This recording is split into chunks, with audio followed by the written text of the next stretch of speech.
Assalamualaikum warahmatullahi wabarakatuh. Sahabat muslim rahimakumullah. Selamat datang kembali di channel Permata Islam yang membahas seputar kisah islami penuh hikmah. Pada setiap peradaban, pada setiap kebudayaan, dan dalam seluruh catatan sejarah manusia, ada satu hukum yang tidak pernah dibantah, kematian. Ia adalah garis akhir yang pasti, statistik yang tak pernah meleset, dan satu-satunya kepastian yang menyamakan raja dan pengemis, jenderal dan rakyat jelata. Ilmu pengetahuan modern menyebutnya sebagai keniscayaan biologis, sel tubuh yang menua, sistem organ yang melemah, lalu berhenti. Filsafat menyebutnya batas eksistensi. Agama menyebutnya ketetapan Tuhan yang tak bisa ditawar. Namun sejarah manusia tidak hanya ditulis oleh tulang belulang, artefak, dan arsip kekaisaran. Ia juga ditulis oleh wahyu. Dan ketika sejarah dibaca melalui wahyu, muncul satu catatan yang mengganggu kepastian itu. Catatan tentang pengecualian. Tentang individu-individu tertentu yang tidak berjalan lurus menuju kematian sebagaimana manusia lain. Tentang waktu yang tidak mengalir normal. Tentang usia yang tidak tunduk pada kalender. Dalam Islam, kematian tetap hukum mutlak. Tidak ada makhluk hidup yang benar-benar abadi. Tetapi wahyu juga mencatat bahwa jalan menuju kematian tidak selalu seragam. Ada yang singkat, ada yang panjang, dan ada yang, dalam kondisi tertentu, ditangguhkan. Bukan karena tubuh mereka kebal. Bukan karena mereka berada di luar hukum alam. Melainkan karena ada misi yang belum selesai. Karena sejarah belum mencapai titik di mana peran mereka harus dimainkan. Konsep ini bukan mitos populer. Ia adalah bagian dari pemahaman Islam tentang takdir. Takdir bukan hanya soal kapan mati, tetapi juga kapan amanah selesai. Dalam kasus-kasus luar biasa, umur tidak diputus ketika tubuh melemah, tetapi ketika tugas telah ditunaikan. Waktu seolah ditahan, dibekukan, atau dialihkan, bukan demi individu itu sendiri, melainkan demi sebuah skenario besar yang melibatkan umat manusia secara keseluruhan. Di titik inilah Islam memperkenalkan satu gagasan penting, hidup lama bukan tanda kemuliaan otomatis. Umur panjang tidak identik dengan kedudukan tinggi di sisi Tuhan. Bahkan dalam banyak hadis, umur panjang justru digambarkan sebagai ujian yang berat. Semakin lama hidup, semakin panjang daftar tanggung jawab. Semakin lama seseorang berada di dunia, semakin banyak penyimpangan, kezaliman, dan kerusakan yang harus ia saksikan, seringkali tanpa kuasa untuk menghentikannya. Karena itu, ketika Islam berbicara tentang manusia-manusia yang hidup melampaui batas usia normal, pembahasannya selalu dibingkai dengan satu kata kunci, amanah zaman. Mereka bukan manusia yang beruntung, karena tidak mati cepat. Mereka adalah manusia yang dibebani waktu tambahan, karena sejarah membutuhkannya. Tokoh pertama yang tidak akan merasakan kematian menjelang hari kiamat adalah Nabi Isa, alaihi salam. Dalam tradisi Islam, Nabi Isa menempati posisi yang sangat unik. Ia bukan sekadar nabi besar, tetapi juga figur eskatologis. Al-Quran dengan tegas membantah narasi bahwa Nabi Isa wafat di kayu salib. Dalam pandangan Islam, ia tidak dibunuh dan tidak disalib. Ia diangkat. Diangkat dalam keadaan hidup. Tubuhnya tidak ditinggalkan sebagai jasad sejarah, melainkan diselamatkan dari akhir yang seharusnya menutup hidup seorang nabi. Pengangkatan Nabi Isa bukan peristiwa biasa. Ia bukan sekadar penyelamatan fisik dari musuh. Ia adalah keputusan kosmik. Sejak saat itu, Nabi Isa tidak lagi berada dalam alur waktu manusia biasa. Ia tidak menua bersama generasinya. Ia tidak menyaksikan runtuhnya kekaisaran Romawi, tidak hidup di bawah pergantian dinasti, dan tidak tercatat dalam kronik perang-perang berikutnya. Ia berada di luar hitungan kalender manusia, menunggu satu waktu yang telah ditetapkan. Dalam Islam, pengangkatan Nabi Isa bukan akhir cerita, melainkan jeda. Sebuah penangguhan misi. Kematian beliau tidak dihapus, tetapi ditunda. Dan penundaan itu memiliki tujuan yang sangat spesifik. Ia akan kembali, bukan sebagai nabi baru, bukan membawa syariat baru, tetapi sebagai figur penutup dari satu fase sejarah manusia yang paling kacau. Ketika Nabi Isa turun kembali kelak, dunia tidak berada dalam kondisi normal. Ia turun saat fitnah telah mencapai puncaknya. Saat kebenaran dan kebatilan tidak lagi sekadar bertarung dalam wacana, tetapi dalam eksistensi. Saat manusia kehilangan figur otoritatif yang bersih dari kepentingan politik, ekonomi, dan ideologi. Dan pada saat itulah, Nabi Isa menyelesaikan tugas yang tidak ditutup oleh sejarah 2000 tahun sebelumnya. Dengan demikian, hidup panjang Nabi Isa bukan hadiah. Ia adalah penugasan ulang. Selama berabad-abad, Beliau berada dalam keadaan tidak hadir, tetapi juga belum selesai. Waktunya ditangguhkan sampai dunia kembali membutuhkan kehadirannya. Inilah bentuk pertama manusia yang hidup melewati takdir biasa, bukan karena menolak kematian, tetapi karena kematian menunggu perintah. Tokoh kedua yang tidak akan merasakan kematian menjelang hari kiamat adalah Nabi Khidir alaihi salam. Berbeda dengan Nabi Isa yang kisahnya terang dan tegas dalam Al-Quran dan hadis, Nabi Khidir hadir sebagai figur yang senyap, misterius, dan sulit dilacak oleh sejarah konvensional. Ia tidak datang dengan kerajaan. Ia tidak memimpin umat. Ia tidak meninggalkan peradaban yang bisa dipetakan arkeolog. Namun justru karena itulah, posisinya menjadi unik dalam pemahaman Islam tentang waktu. Nabi Khidir dikenal melalui kisah pertemuannya dengan Nabi Musa. Dalam kisah itu, Khidir digambarkan sebagai hamba Allah yang diberi ilmu khusus. Ilmu yang tidak linier, tidak kasat mata, dan seringkali baru bisa dipahami setelah peristiwa berlalu. Ia melakukan tindakan-tindakan yang tampak salah dalam logika manusia, tetapi benar dalam pengetahuan ilahi. Yang menarik, tradisi Islam tidak pernah secara eksplisit menyebutkan wafatnya Nabi Khidir. Sebaliknya, banyak ulama besar dari berbagai abad membahas kemungkinan bahwa ia masih hidup. Bukan hidup sebagai manusia publik, tetapi sebagai figur lintas zaman. Hadir ketika dibutuhkan, lalu menghilang kembali ke balik tirai sejarah. Nabi Khidir bukan pemimpin massa. Ia bukan simbol kekuasaan. Ia tidak menuntut ketaatan. Perannya bukan di pusat panggung, melainkan di balik layar. Ia adalah penjaga ilmu, bukan penguasa dunia. Ia hadir di titik-titik tertentu ketika manusia berada di persimpangan takdir yang tidak bisa diselesaikan dengan akal biasa. Dalam kerangka ini, umur panjang Nabi Khidir bukan keistimewaan personal. Ia adalah fungsi. Selama dunia masih membutuhkan jenis ilmu yang tidak tertulis, selama manusia masih membutuhkan pengingat bahwa tidak semua kebenaran tampak di permukaan, maka figur seperti Khidir tetap relevan. Waktunya tidak diikat oleh generasi, karena tugasnya melampaui generasi. Jika Nabi Isa merepresentasikan penangguhan waktu demi satu momen besar di akhir sejarah, maka Nabi Khidir merepresentasikan waktu yang mengalir paralel dengan sejarah itu sendiri. Ia tidak menunggu satu hari tertentu. Ia bergerak di antara hari-hari manusia, tanpa usia yang bisa dihitung, tanpa makam yang bisa dipastikan. Dua tokoh ini menjadi fondasi awal pemahaman bahwa dalam Islam, waktu bisa menjadi alat, bukan sekadar arus. Bahwa hidup panjang selalu berarti satu hal, beban sejarah. Namun pola ini belum lengkap. Karena tidak semua yang hidup melewati takdir biasa berasal dari masa lalu. Sebagian justru dipersiapkan untuk muncul dari masa depan. Hidup sebagai manusia biasa, di tengah kekacauan dunia modern, lalu tampil ketika peradaban berada di ambang runtuh. Tokoh ketiga yang tidak akan merasakan kematian menjelang hari kiamat adalah Imam Mahdi. Imam Mahdi dalam Islam bukan sosok mitologis. Ia bukan legenda rakyat. Ia bukan hasil tafsir politik belaka. Ia adalah figur eskatologis yang disebut secara konsisten dalam banyak hadis Nabi Muhammad SAW, diriwayatkan oleh sahabat-sahabat utama, dan dibahas serius oleh ulama lintas abad. Keberadaannya bukan spekulasi modern, melainkan bagian dari kerangka akhir zaman dalam akidah Islam. Yang pertama harus ditegaskan secara jelas adalah ini. Imam Mahdi bukan nabi.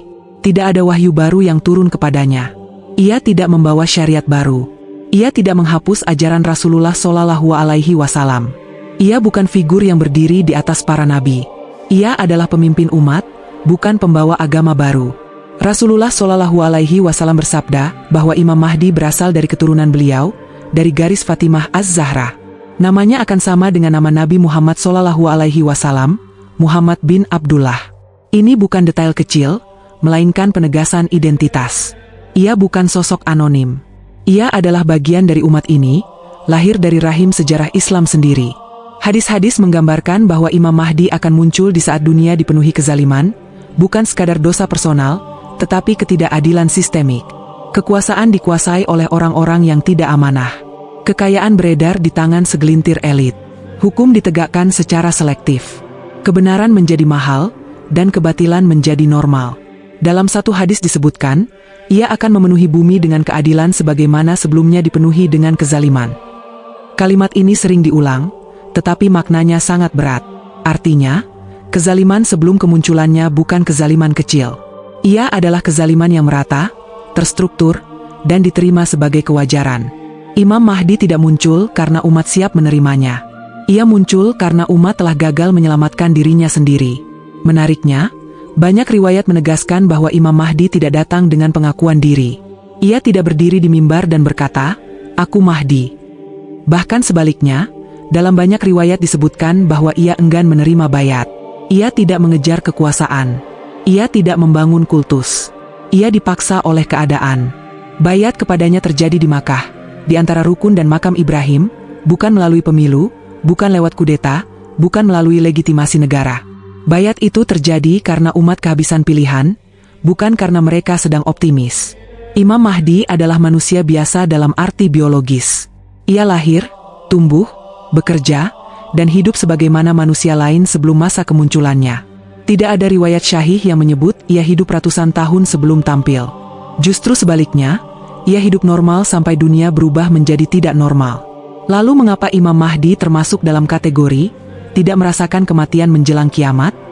Karena posisinya bukan sebagai akhir, melainkan penjaga fase terakhir sebelum akhir. Imam Mahdi akan hidup cukup lama untuk memimpin umat, memerangi kezaliman, dan menata kembali dunia dalam ukuran yang masih mungkin ditata. Ia memimpin peperangan, membagi harta dengan adil, dan menegakkan hukum tanpa pandang bulu.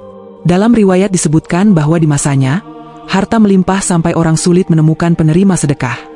Namun masa kepemimpinannya tidak panjang dalam ukuran sejarah. Hadis menyebutkan sekitar 7 hingga 9 tahun. Singkat, tetapi padat.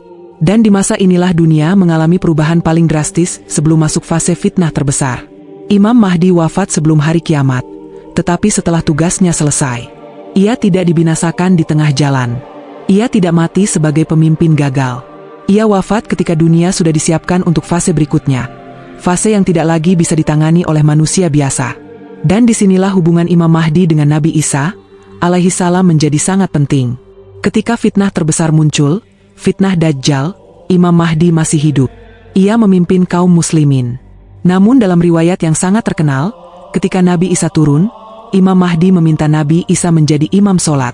Nabi Isa menolak dan berkata bahwa Allah telah memuliakan umat Muhammad dengan kepemimpinan dari kalangan mereka sendiri. Ini menunjukkan posisi Imam Mahdi secara tegas. Ia bukan Nabi, tetapi ia adalah pemimpin sah umat Islam bahkan di hadapan Nabi besar. Namun setelah itu, peran mulai bergeser. Nabi Isa membunuh Dajjal. Fitnah terbesar ditutup. Dunia masuk fase lain. Dan setelah fase itu, Imam Mahdi tidak lagi menjadi pusat sejarah. Ia wafat, dan dunia berjalan menuju episode-episode terakhirnya. Karena itu, Imam Mahdi bukan figur yang mengakhiri dunia. Ia adalah figur yang membersihkan panggung sejarah, agar penutupannya tidak terjadi dalam kondisi sepenuhnya kacau. Ia tidak hidup lintas zaman seperti Nabi Khidir. Ia tidak diangkat ke langit seperti Nabi Isa. Tetapi ia hidup tepat di waktu yang paling berat, ketika hidup itu sendiri hampir tidak layak dipertahankan. Dan inilah sebabnya Imam Mahdi disebut dalam narasi, manusia yang tidak merasakan kematian menjelang kiamat. Bukan karena ia abadi, melainkan karena ia hidup sampai dunia benar-benar siap ditutup. Ia adalah penanda bahwa dunia belum kiamat, tetapi sudah melewati batas aman. Dan setelah Imam Mahdi, sejarah tidak lagi diisi oleh pemimpin pembawa keadilan, melainkan oleh figur-figur fitnah yang hidup panjang bukan sebagai rahmat, melainkan sebagai ujian terbesar bagi iman manusia. Karena tidak semua yang waktunya dipanjangkan adalah pembawa cahaya. Sebagian justru dipanjangkan agar kegelapan mencapai bentuknya yang paling sempurna. Tokoh keempat yang tidak merasakan kematian dalam waktu normal menjelang kiamat adalah Al-Masih ad-Dajjal. Berbeda dengan Nabi Isa, Nabi Khidir, dan Imam Mahdi yang waktu hidupnya ditangguhkan karena amanah, Dajjal justru ditangguhkan karena fitnah. Ia bukan pengecualian yang dimuliakan, melainkan pengecualian yang disengaja untuk menguji. Ia bukan diselamatkan, tetapi ditahan. Ditahan hidup-hidup sampai dunia cukup rapuh untuk diperdaya. Dalam hadis-hadis syahih, Rasulullah Shallallahu Alaihi Wasallam menyebutkan bahwa sejak penciptaan Adam hingga datangnya kiamat, tidak ada fitnah yang lebih besar daripada Dajjal. Pernyataan ini tidak ringan. Artinya, semua peperangan, penjajahan, wabah, kehancuran peradaban, bahkan pembunuhan massal sepanjang sejarah masih lebih kecil dibandingkan satu fitnah bernama Dajjal. Dajjal bukan makhluk gaib. Ia adalah manusia. Ia makan, minum, berjalan, dan berbicara. Namun ia membawa sesuatu yang tidak pernah dibawa manusia lain. Fitnah yang menyerang fondasi iman, bukan sekadar fisik. Ia tidak datang untuk membunuh sebanyak mungkin manusia. Ia datang untuk membuat manusia merelakan imannya sendiri. Riwayat menyebutkan bahwa Dajjal telah hidup lama sebelum ia muncul ke panggung sejarah. Dalam sebuah hadis, Rasulullah Shallallahu Alaihi Wasallam menceritakan kisah Tamim Ad-Dari yang bertemu Dajjal terikat di sebuah pulau terpencil. Ia sudah ada, tetapi belum dilepas. Ia hidup, tetapi tidak berfungsi. Ia sadar, tetapi dibatasi. Penahanan Dajjal bukan karena manusia mampu mengalahkannya, melainkan karena waktu belum mengizinkan. Dajjal hanya akan dilepas ketika dunia telah kehilangan kekebalan moral. Ketika kebohongan lebih dipercaya daripada kebenaran. Ketika keajaiban lebih dihormati daripada akhlak. Ketika manusia mengukur kebenaran dari manfaat, bukan dari wahyu. Umur panjang Dajjal bukan tanda kekuatan. Ia bukan bukti keabadian. Ia adalah bagian dari skenario ujian global. Allah membiarkannya hidup bukan karena ia dicintai, tetapi karena manusia perlu dihadapkan pada pilihan paling ekstrim. Iman tanpa bukti duniawi, atau kekufuran yang terlihat menguntungkan. Dajjal datang membawa kemampuan yang mengguncang logika. Ia menurunkan hujan, menumbuhkan tanaman, menghidupkan tanah mati. Ia membawa surga dan neraka. Namun surga yang ia tawarkan adalah neraka, dan neraka yang ia ancamkan adalah keselamatan. Dunia terbalik. Nilai terbalik. Ukuran kebenaran tidak lagi jelas bagi mata yang hanya bergantung pada indera. Dan pada puncak fitnah inilah muncul satu manusia biasa yang justru menjadi saksi paling telak tentang makna iman sejati. Tokoh kelima adalah pemuda yang dibunuh dan dihidupkan kembali oleh Dajjal. Pemuda ini tidak memiliki nama dalam riwayat. Ia bukan nabi. Ia bukan sahabat. Ia bukan pemimpin pasukan. Ia adalah manusia biasa, dan justru karena itu, kisahnya menjadi sangat mengganggu. Dalam hadis syahih, Rasulullah Shallallahu Alaihi Wasallam menceritakan bahwa Dajjal menangkap seorang pemuda yang paling berani menentangnya. Pemuda itu berdiri di hadapan Dajjal dan dengan terang mengatakan bahwa Dajjal adalah pendusta. Tidak ada diplomasi, tidak ada strategi, hanya keyakinan. Dajjal kemudian membelah tubuh pemuda itu menjadi dua bagian, dari kepala hingga kaki, hingga jasadnya terpisah. Ini bukan ilusi, ini kematian nyata. Darah mengalir, tubuh terbelah. Dan semua orang melihatnya. Lalu Dajjal menghidupkannya kembali. Inilah momen paling berbahaya dalam sejarah iman manusia. Karena di titik ini, Dajjal melakukan sesuatu yang menyerupai kuasa Tuhan. Ia membunuh, lalu menghidupkan. Ia mempermainkan batas hidup dan mati, batas yang selama ini menjadi bukti terakhir keesaan Allah. Namun yang terjadi justru sebaliknya dari yang diharapkan Dajjal. Pemuda itu hidup kembali bukan dalam keadaan ragu, bukan dalam keadaan trauma, bukan dalam ketakutan. Ia hidup kembali dengan iman yang lebih tegas. Ia berkata kepada Dajjal bahwa keyakinannya tidak berkurang sedikit pun. Bahkan ia mengatakan bahwa setelah mengalami kematian dan hidup kembali, ia justru semakin yakin bahwa Dajjal adalah makhluk paling pendusta. Di titik ini, pemuda tersebut menjadi manusia unik dalam sejarah akhir zaman. Manusia yang merasakan mati, tetapi belum benar-benar selesai dengan hidup. Ia menyeberangi batas yang paling ditakuti manusia, kematian, dan kembali tanpa kehilangan iman. Dan inilah yang tidak bisa dilakukan Dajjal untuk kedua kalinya. Dalam hadis disebutkan bahwa setelah itu, Dajjal tidak mampu lagi membunuh pemuda tersebut. Seolah-olah izin telah dicabut. Seolah-olah kematian tidak lagi tunduk pada fitnah. Kisah ini menyampaikan pesan yang sangat tajam. Tidak semua yang hidup kembali adalah keselamatan. Hidup kembali di tangan Dajjal bukan rahmat, melainkan alat uji. Dan tidak semua kematian adalah akhir. Kematian di jalan iman justru bisa menjadi awal kemenangan yang tidak terlihat oleh mata dunia. Pemuda ini bukan pahlawan bersenjata. Ia tidak menjatuhkan Dajjal. Ia tidak menghancurkan sistem. Tetapi ia menghancurkan klaim terbesar Dajjal, bahwa kekuasaan atas hidup dan mati otomatis berarti kebenaran. Dengan demikian, Dajjal hidup lama bukan untuk menang mutlak. Ia hidup lama agar manusia diuji sampai batas paling ekstrim. Agar iman yang tersisa benar-benar murni, tidak bergantung pada keajaiban, tidak bergantung pada keselamatan fisik, dan tidak bergantung pada logika dunia. Dan setelah fitnah ini dilewati, sejarah manusia tidak menjadi lebih ringan. Justru sebaliknya, dunia memasuki fase di mana bukan lagi individu yang diuji, melainkan peradaban secara kolektif, dan di sanalah makhluk-makhluk yang tidak hidup sebagai satu tubuh, tetapi sebagai gelombang kehancuran, mulai dilepaskan. Tokoh keenam yang tidak merasakan kematian dalam kerangka waktu normal menjelang kiamat adalah Yajuj dan Majuj. Berbeda dengan tokoh-tokoh sebelumnya yang hadir sebagai individu dengan peran spesifik, Yajuj dan Majuj bukanlah satu sosok, bukan pula satu generasi, melainkan entitas hidup kolektif. Mereka tidak dikenal melalui wajah, nama, atau silsilah yang jelas. Mereka dikenali melalui dampaknya, melalui jejak kehancuran yang mereka tinggalkan ketika dilepaskan. Al-Quran menggambarkan Yajuj dan Majuj sebagai kaum yang melakukan kerusakan besar di muka bumi. Mereka bukan sekadar pasukan perang, bukan sekadar bangsa penyerbu. Mereka adalah simbol ledakan populasi yang tidak terkendali, kekuatan destruktif yang tidak terikat etika, dan kehancuran yang bergerak lebih cepat daripada kemampuan manusia untuk memperbaiki. Yang sering disalahpahami adalah anggapan bahwa Yajuj dan Majuj ditahan karena mereka lemah. Padahal, dalam narasi wahyu, penahanan mereka justru menunjukkan bahwa kekuatan mereka terlalu besar untuk dilepas sebelum waktunya. Mereka dibatasi bukan karena tidak mampu, tetapi karena dunia belum siap menanggung akibatnya. Tembok yang dibangun oleh Zulkarnain bukanlah sekadar struktur fisik. Ia adalah simbol penahanan zaman. Selama tembok itu berdiri, baik secara literal maupun metaforis, manusia masih memiliki ruang untuk mengendalikan sejarahnya.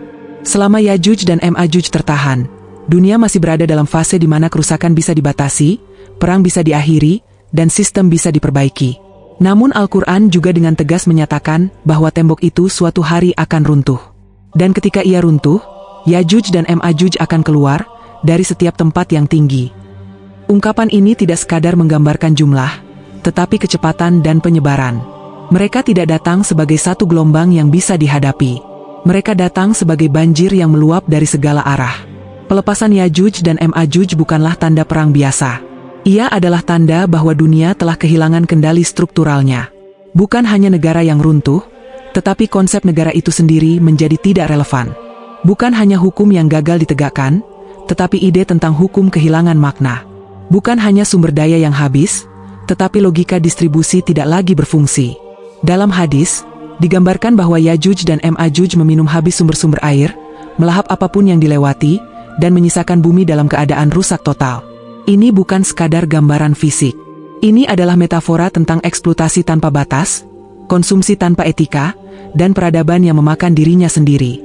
Yang membuat mereka termasuk dalam kelompok yang tidak merasakan kematian dalam waktu biasa, bukanlah keabadian individu, melainkan fakta bahwa mereka ditangguhkan sebagai entitas kolektif. Generasi demi generasi mereka ada, hidup, berkembang, tetapi tidak dilepaskan ke dunia secara penuh. Kematian individu di antara mereka terjadi, tetapi eksistensi kolektifnya ditahan hingga momen tertentu. Dan ketika mereka akhirnya dilepaskan, bukan berarti mereka langsung dimusnahkan. Mereka dibiarkan memenuhi perannya terlebih dahulu, menjadi cermin terakhir bagi manusia tentang apa yang terjadi ketika peradaban berjalan tanpa kendali moral.